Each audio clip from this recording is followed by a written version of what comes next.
Gente, eu tava aqui lembrando, nós iremos para a Senarte com o projeto do Poesia, mas sobre o que nós iremos falar? É verdade. A gente vai falar sobre o quê? Alguém tem alguma ideia? Pessoal, a gente podia falar sobre o Mário Jorge, né? É verdade, principalmente quando se trata da época em que ele vivia, né? Sim, mas eu não faço ideia de como era assim. Você não conhece a época que ele vivia? Fala aí, Gustavo. Tá, vou falar um pouco. Lá em 1964, o Brasil acabava de entrar em uma das piores épocas da sua história. Tortura, censura, assassinato. A gente acabava de entrar na ditadura militar, depois que a presidência foi assumida pelo general Castelo Branco. Então, nessa época teve um declínio econômico gigantesco. Apesar do chamado milagre econômico, o Brasil vivia a sua época de maior, digamos assim, divergência entre classes sociais. Mas a questão é que o principal declínio não foi na economia, foi lá na parte social, porque depois dos atos institucionais, o povo vinha perdendo cada vez mais seus direitos, né? E virando apenas ali peões no jogo do poder. Então, apesar da maioria ficar acanhado e oprimido por conta dessa perda de direitos, ainda tinha pessoas que queriam lutar pelos direitos. Bem, o jovem poeta aracajuano Mário Jorge era um deles. Ele esquecia todo o risco de vida que ele corria para lutar pelos seus direitos. Para mim, ele é um verdadeiro herói.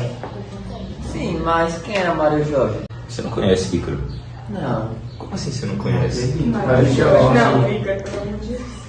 Ai, ai. Bom, Bom, conta um pouco pra ele, pô. certinho, eu vou contar. Bom, como o Gustavo mesmo falou, ele foi um grandíssimo herói aqui do povo hispano. Vou contar um pouco sobre o que eu sei da história dele. Mário Jorge, começando claramente, o seu nome foi Mário Jorge Menezes Vieira. Ele nasceu no ano de 1946, aqui no Sergipe, em Aracaju. E 20 anos depois, logicamente, em 1966, ele estava cursando Direito, aqui mesmo em Aracaju, na UFES.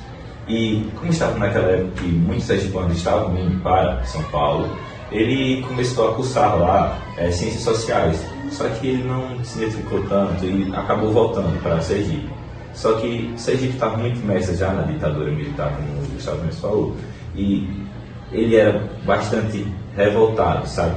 E militante, bastante. Só que você sabe o que seria o PCB? Não. O PCB foi o Partido Comunista Brasileiro e ele era filiado ao PCB. Bom, sabendo disso, ele foi um grande, eu considero o maior escritor sergipano, sabe? Ele foi um poeta, escritor concretista, e suas obras eram ácidas, eram muito agressivas, por conta também do contexto em que ele vivia, sabe? Era bem revoltante, assim dizer.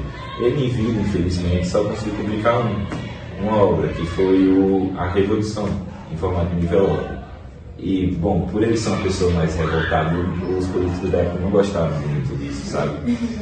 Infelizmente. Então, por conta disso, ele foi preso e condenado a 4 anos de prisão por conta disso, por atividades subversivas da época. Sabe o que é? Sabemos disso, né? Cara, eu também vi que ele morreu muito cedo, ele foi com 27 anos. Foi um acidente de carro em Aracaju. Nossa, triste. Eu também, poucas obras, assim, se você for ver, poucos textos, assim, publicados, artigos, e tudo publicado, na maioria, aqui mesmo, nas revistas de Sergipe e tudo mais.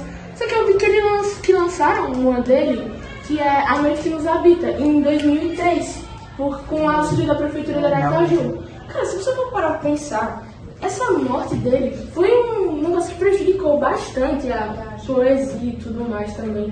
Porque, cara, ele era um poeta muito bom, ele era incrível. E, ele era muito versátil, assim, ele tinha o dom. E como no contexto que ele estava, ditadura e tudo mais, ele sempre buscava trazer um sentido mais social pra parada, assim, e tudo mais, pras obras dele. Ele tinha o dom, velho, de sair da mera metáfora, era muito bom. Sim, é bem decepcionante ver que o nosso herói não tem o devido reconhecimento dele. Tipo, quantas e quantas crianças, pessoas passam pela rua de Mário Jorge em Aracaju e não sabem quem era ele, o que ele fez por nós, sabe?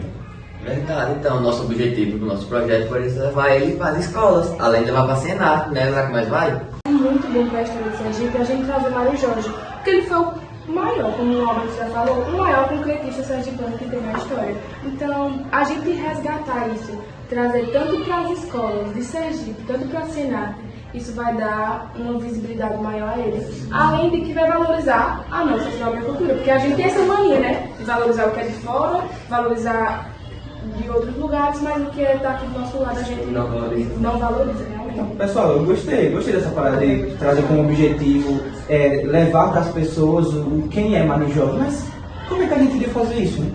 Bom, a gente pode apontar alguns fatores, como a gente pode trazer a questão da interdisciplinaridade, né? Aqui é a questão que nós abordamos diversas matérias com esse assunto, né? Nós desenvolvemos a área de linguagem, né? Que a gramática, a literatura, os textos de Mário Jorge em si, e também abordamos a área de humanas, né? A sociologia, o contexto social que ele vivia naquela época, a história, né? Que justamente a época que ele vivia, os desafios que ele passava, a ditadura, né? E também nós podemos abordar a questão que nós trabalhamos com textos de outro século, né? O século XX, e nós podemos interpretar com a nossa mente, né? Da nossa atualidade, do século XXI. Então tem algo, né? Que chama a atenção assim. Realmente. Pô, então pra mim tá bom, posso estar? Tá ótimo? Tá bom, bora pra Senat então. Agora você já resolveu isso, pode falar muito rapidinho, porque eu quero ler. Foi mal. Empolgou um pouco.